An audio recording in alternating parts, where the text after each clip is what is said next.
get to it and season these bad boys. The thing I like to do is not let the wings actually get into my wing rub. I may want to save the remainder of this if I make wings again in a couple of weeks.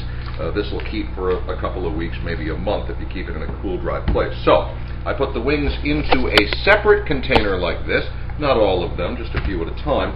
Then I like to shake the concoction over the top, get those nice and covered, throw a top on, and really with the right top, obviously, and then really shake them up and make sure that they are completely covered.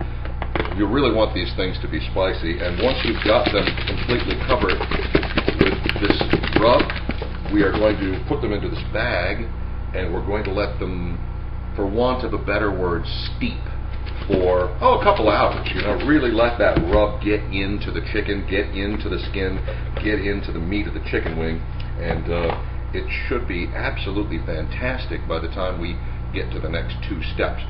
All right, it's time for the next step in our Amazwings process.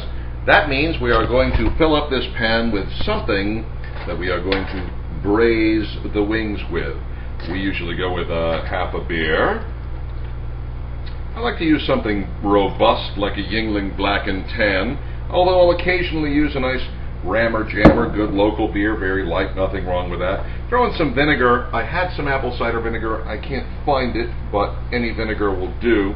Just adds that sort of acidic or base, whatever the chemistry people tell you.